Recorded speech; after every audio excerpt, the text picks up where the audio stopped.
Hello my dear students, welcome to Bhavya chemistry academy BCA. आज के इस वीडियो में हम बात करने वाले हैं चैप्टर रिडॉक्स रिएक्शन की, जो कि क्लास 11th की केमिस्ट्री का एक इंपॉर्टेंट चैप्टर है और ये वीडियो सीबीएसई, आईसीएसई और स्टेट बोर्ड के स्टूडेंट्स के लिए बहुत ही यूजफुल होने वाला है। रिडॉक्स रिएक्शन चैप्टर का ये वीडियो लेक्चर 7 है, जिसका टॉपिक है the paradox of fractional oxidation number. इस वीडियो में हम बात करेंगे कि फ्रैक्शनल ऑक्सीडेशन नंबर क्या होता है, कहाँ देखने को मिलता है, क्यों देखने को मिलता है और उसके पीछे की कहानी क्या है। हम एग्जाम्पल से सारी बात को समझेंगे। तो आइए स्टूडेंट्स, वीडियो की शुरुआत करते हैं। तो जैसा कि हमने कहा, वीडियो का टॉपिक है the paradox of fractional oxidation number. आइए देखते हैं ये होता क्या है। तो देखिए हम क्या कहना चाह रहे हैं यहाँ पे, in certain compounds the oxidation number of a particular element is in fraction and not a whole number. Fractional oxidation number का मतलब क्या है स्टूडेंट्स, कि कुछ कंपाउंड्स में ऐसा देखा गया कि कोई पर्टिकुलर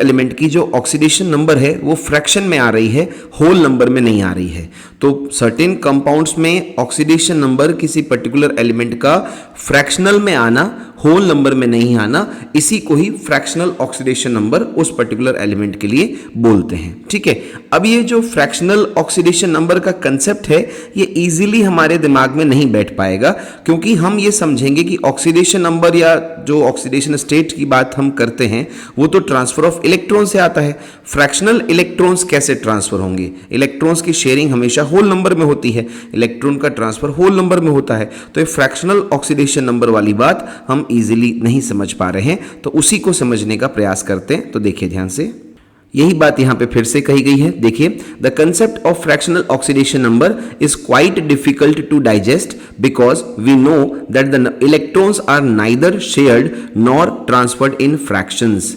जो फ्रैक्शनल ऑक्सीडेशन नंबर का कंसेप्ट है वो बहुत ही मुश्किल से डाइजेस्ट होने वाला है, क्योंकि हम अच्छे से जानते हैं कि इलेक्ट्रॉन ना ही शेयर्ड होते हैं फ्रैक्शन में, ना ही ट्रांसफर्ड होते हैं फ्रैक्शन में। ठीक है, अभी फ्रैक्शनल ऑक्सीडेशन स्टेट है क्या?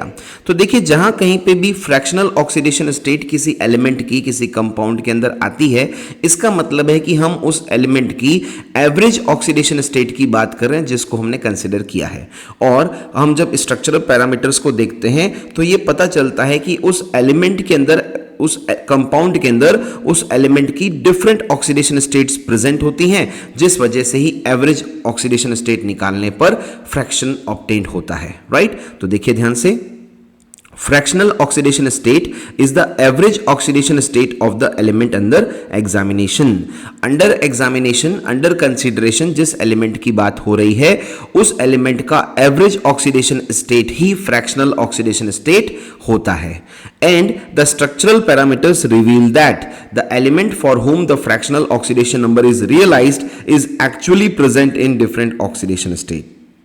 स्ट्रक्चरल पैरामीटर्स ये बताते हैं कि एलिमेंट जिसके लिए फ्रैक्शनल ऑक्सीडेशन नंबर रियलाइज किया जा रहा है या फ्रैक्शनल ऑक्सीडेशन नंबर की बात की जा रही है, वो एक्चुअल में डिफरेंट ऑक्सीडेशन स्टेट्स के अंदर प्रेजेंट होता है। ठीक है, अब आगे देखिए, जब हम ऐसे कंपाउंड्स के स्ट्रक्चर का एनालिसिस करते हैं तो ये पाया जाता है कि जो एलिमेंट है, वो एटम्स होंगे जो एलिमेंट के, वो डिफरेंट बॉन्डिंग कंडीशन में प्रेजेंट होंगे, इस वजह से आपको फ्रैक्शनल ऑक्सीडेशन स्टेट मिलती है। तो यही बात यहां पे कही गई है, on analysing the structure of such species it is found that the atom of the same element are involved in different bonding in these species.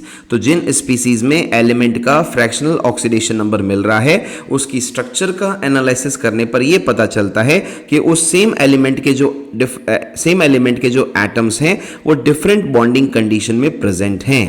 ठीक है, अब आगे देखिए, the actual oxidation number of these elements in the compounds can be determined on the basis of bonds present in their molecule. अगर आप actual oxidation number उस element की निकालना चाहते हो उस कंपाउंड्स में, तो आपको क्या करना पड़ेगा, उस कंपाउंड के मॉलिक्यूल का स्ट्रक्चर देखना पड़ेगा, कैसे बॉन्ड्स प्रेजेंट है वहां पे वो देखना पड़ेगा, जिससे आपको एग्जैक्ट आइडिया हो जाएगा कि उस एलिमेंट की एक्चुअल ऑक्सीडेशन नंबर क्या है। एवरेज तो फ्रैक्शनल आ रहा है, लेकिन एक्चुअल क्या है, तो वो एक्चुअल ऑक्सीडेशन नंबर आपको बॉन्डिंग से पता चलेगा, मॉलिक्यूल की स्ट्रक्चर देखने के बाद। ठीक है। तो अब हम एग्जाम्पल देखते हैं। ये एग्जाम्पल्स एनसीईआरटी में भी गिवन है, इनको हम अच्छे से स्टडी करते हैं, इनकी पूरी कंडीशन को, स्ट्रक्चर को समझते हैं और देखते हैं कि फ्रैक्शनल ऑक्सीडेशन नंबर क्या आया और एक्चुअल ऑक्सीडेशन नंबर क्या होता है, दोनों में डिफरेंस भी समझते हैं। तो देखिए फर्स्ट एग्जाम्पल की बात करें, फर्स्ट एग्जाम्पल है कार्बन सब ऑक्साइड C3O2। इसके अगर हम स्ट्रक्चर देखें तो O double bond C double bond C double bond C double bond O। तो जो 3 कार्बन एटम है, टर्मिनल कार्बन एटम तो डबल बॉन्ड से जुड़े हैं और मिडिल वाला कार्बन एटम दोनों डबल बॉन्डेड कार्बन से जुड़ रखा है। तो आप देखिए ध्यान से, जो टर्मिनल कार्बन एटम है उन पे तो चार्ज है +2+2, उनका ऑक्सीडेशन नंबर तो +2+2 है, लेकिन जो मिडिल वाला सेंट्रल वाला कार्बन है उस पे जो चार्ज है वो है 0। तो आप ये देखिए इनका एवरेज कितना आया, 2 + 0 + 2, ये आ गया 4/3, क्योंकि 3 आइटम्स हैं तो एवरेज तो आ गया 4/3, एक फ्रैक्शनल नंबर है। जबकि हमें पता है कि 2 कार्बन एटम जो टर्मिनल वाले हैं उनका ऑक्सीडेशन नंबर तो +2 है, जबकि सेंट्रल वाले का ऑक्सीडेशन नंबर 0 है। तो इसका मतलब अगर हम C3O2 की इस C3O2 मॉलिक्यूल में कार्बन के ऑक्सीडेशन नंबर निकाले तो वो आएगा 4/3, जो कि एक फ्रैक्शन है। लेकिन जब इसकी स्ट्रक्चर को हमने देखा, स्ट्रक्चरल एनालिसिस किया, तो समझ में आ गया तीनों कार्बन एटम एक जैसी बॉन्डिंग कंडीशन में नहीं है, तीनों कार्बन एटम पे एक जैसा ऑक्सीडेशन नंबर नहीं है। ठीक है, तो इसी को ध्यान से देखते हैं फिर से एक बार। तो देखिए इन C3O2 the oxidation number of 2 carbon atoms in the terminal position is +2 while that of the carbon atom present in the center is 0। C3O2 molecule में जो ऑक्सीडेशन नंबर है 2 कार्बन एटम्स का जो टर्मिनल पोजीशन पे है वो है +2 और जो कार्बन एटम सेंटर में प्रेजेंट है उसका ऑक्सीडेशन नंबर है 0। ठीक है, तो हम क्या कह देंगे, the average oxidation number of carbon atom is, जो कार्बन एटम्स C3O2 मॉलिक्यूल के अंदर प्रेजेंट हैं उनका एवरेज ऑक्सीडेशन नंबर कितना आएगा, वो आएगा 4/3। कैसे आएगा, तो एवरेज ऑक्सीडेशन नंबर आप कैसे निकालेंगे, फर्स्ट कार्बन एटम का ऑक्सीडेशन नंबर है 2, सेकंड वाले का है 0, मिडिल वाले का और थर्ड वाले का जो सेकंड टर्मिनल पे है वो है 2। तो 2 + 0 + 2/3, तो ये एवरेज ऑक्सीडेशन नंबर आ गया 4/3। तो कार्बन एटम्स का C3O2 मॉलिक्यूल के अंदर जो एवरेज ऑक्सीडेशन नंबर है वो है 4/3। ठीक है, अब आगे देखिए नेक्स्ट एग्जाम्पल देखते हैं, एग्जाम्पल नंबर 2 जिसका नाम है ट्राइब्रोमो ऑक्टा ऑक्साइड Br3O8। तो आप देख सकते हैं इसमें 3 ब्रोमीन एटम आपस में सिंगल बॉन्ड बना रहे हैं और terminal bromine atoms 3 double bonded O से जुड़े हैं और मिडिल वाला bromine atom 2 double bonded O से जुड़ा है। जो टर्मिनल ब्रोमीन एटम है उस पे +6 चार्ज है, जबकि जो सेंट्रल ब्रोमीन एटम है उस पे +4 चार्ज है।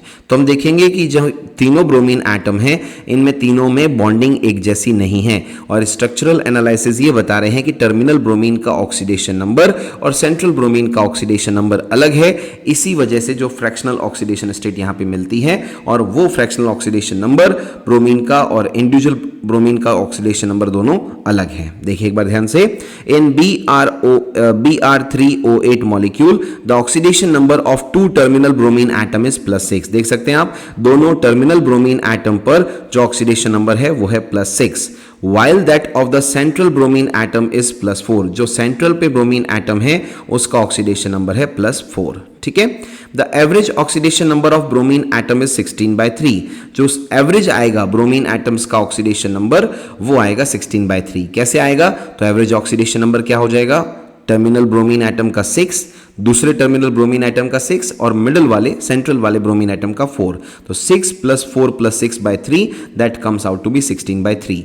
तो tribromo octa oxide molecule Br3O8 molecule में ब्रोमीन का एवरेज ऑक्सीडेशन नंबर है 16/3 और अगर इंडिविजुअल बात करें तो टर्मिनल ब्रोमीन, जो कि स्ट्रक्चरल एनालिसिस के बाद पता चलता है, उससे पता चलता है कि टर्मिनल ब्रोमीन एटम का ऑक्सीडेशन नंबर है +6 और सेंट्रल ब्रोमीन एटम का ऑक्सीडेशन नंबर है +4। ठीक है, अब आगे बात करते हैं नेक्स्ट एग्जाम्पल की। नेक्स्ट एग्जाम्पल है example number 3 tetrathionate ion S4O6-2 ion. जैसा कि आप देख सकते हैं टेट्रा दैट स्टैंड्स फॉर 4 और थायो स्टैंड्स फॉर सल्फर। तो S4O6-2 आयन है। तो आप देख सकते हैं इसकी स्ट्रक्चर जिसमें S जो टर्मिनल पे है उस पे +5 ऑक्सीडेशन स्टेट है और मिडिल वाले सल्फर एटम पर 0 ऑक्सीडेशन स्टेट है। तो जो चारों सल्फर एटम है उनकी बॉन्डिंग कंडीशन अलग है। टर्मिनल दोनों सल्फर एटम की बॉन्डिंग एक जैसी है और सेंट्रल दोनों सल्फर एटम की बॉन्डिंग एक जैसी है, और सेंट्रल एटम्स की बॉन्डिंग और टर्मिनल एटम्स की बॉन्डिंग बिल्कुल अलग है, इसलिए उनका ऑक्सीडेशन स्टेट भी अलग है। तो क्या कहना चाह रहे हैं, in S4O6-2 ion the oxidation number of two terminal sulphur atom is +5 while that of the other two sulfur atom present in the center is 0। Centre में प्रेजेंट सल्फर एटम की ऑक्सीडेशन स्टेट है 0 और terminal sulphur atoms जो present है उनकी oxidation state है +5। Average oxidation number of the sulphur atoms in the ion is 2.5। अगर हम एवरेज की बात करें तो जाहिर सी बात है, टोटल हो गया 10 और सल्फर एटम्स है 4, तो एवरेज ऑक्सीडेशन नंबर कितना आ गया सल्फर का 2.5। और एवरेज ऑक्सीडेशन नंबर कैसे आएगा, तो टर्मिनल सल्फर एटम्स की ऑक्सीडेशन स्टेट है 5 और सेंटर में प्रेजेंट सल्फर की जो ऑक्सीडेशन नंबर है वो है 0 तो 5 + 0 + 0 + 5/4, क्योंकि टोटल 4 सल्फर एटम्स हैं तो 10/4 कितना हो जाएगा 2.5। तो टेट्राथायोनेट आयन में अगर पूछा जाए कि इंडिविजुअल सल्फर एटम्स का ऑक्सीडेशन नंबर क्या है तो 5005।